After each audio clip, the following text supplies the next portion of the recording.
welcome to part two. Okay, so in part one, I was going over the things, the warnings and stuff that our parents and grandparents would tell us, in order to stay safe. So another one of those things was to beware the tall man or the light pole man. And he has this name because he is extremely tall, like inhumane tall, like as tall as the street lights that you would see outside. So that's why some people call him the light pole man, because he was as tall as the poles outside. And they would tell us, don't go out by yourself late at night because the tall man walks the streets late at night, and he will find you and he will chase you, and if he catches you, he'll get you, right? And they describe him as being extremely tall and wearing a dark, like a cloak, you know, or what was those things the people used to wear back in like early 2000s? I think it's a cloak. I can't remember what you call them, but the big heavy, big coats that are black and they go all the way down to your feet, right? So picture somebody as tall as a lamp pole post wearing a cloak that long, right?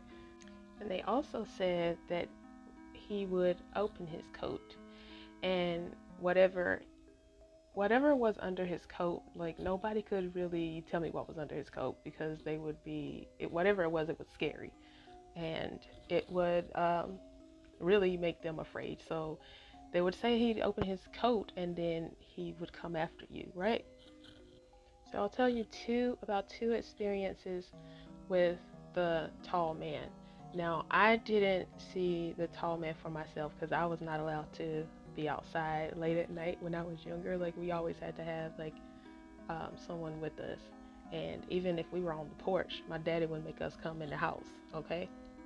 First experience was my brother had some friends over one evening, and these were all like guys that were on the football team with him in school and everything, and they were all like clowning around and having a good time. And it started getting late. It's like three guys, right? It started getting late and they were like, well, we better go ahead and head home. So it was dark out. It was probably like 11 o'clock before they decided that they were gonna leave. They left on an upbeat note. Nobody had any like anxiety about walking home. They were all heading in the same direction, and they were just split off as they got to their homes or destinations.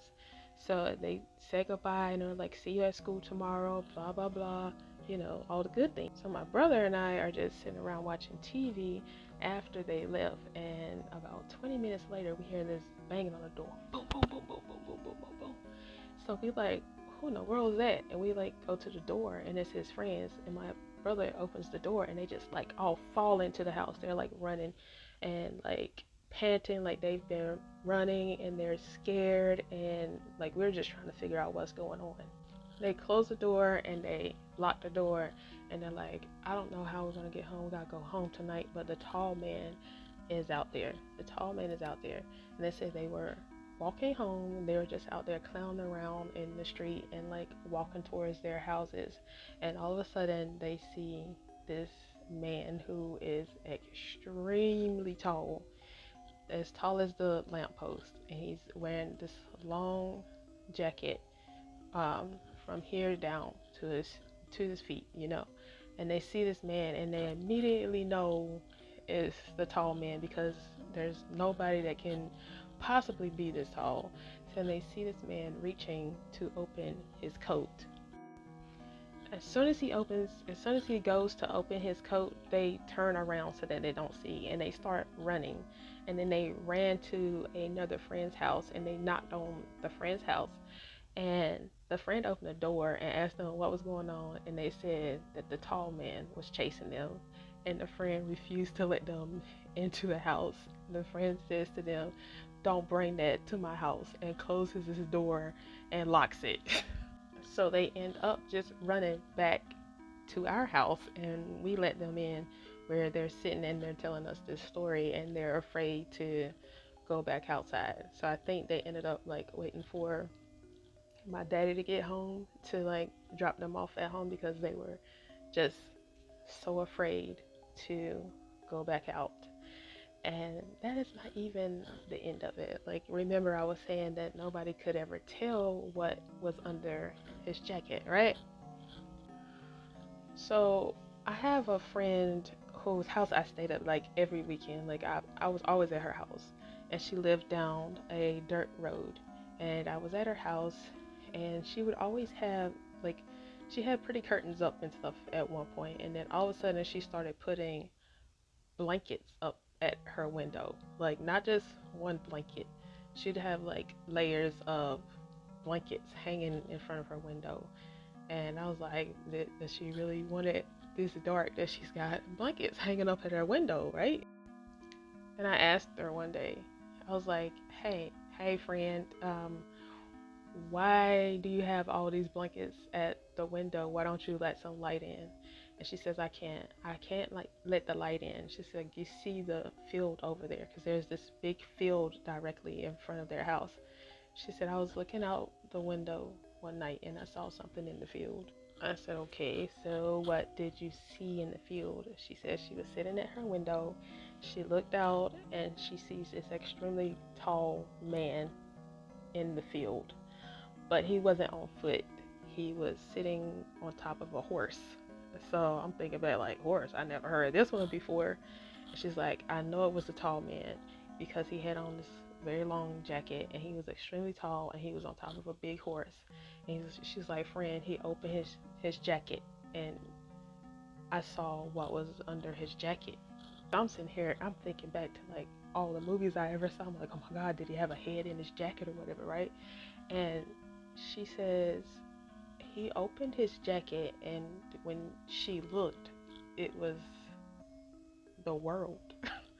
Like the world, like a globe, a giant world spinning around under his coat. Like just the earth just rotating around in the tall man's jacket. She was like, it scared me so bad that I couldn't sleep in my room. She said she had to go to her parents' room, and we were like almost adults then. Like uh, I was probably like 19, 18 or 19 by then, and she was just like so afraid that she like ran to her parents' room, and she slept in her parents' room that night. And she was saying how she couldn't understand how someone or a thing could just have the actual earth floating in their jacket and just spinning while we are sitting on earth. So when she got up the next day, she just put blankets at her window because she was afraid that if she looked out again out of her window, the tall man would notice her and he would come into her room. Okay, so this went way longer than I thought it was gonna go. So I'm gonna do a third part to get to my third point and example.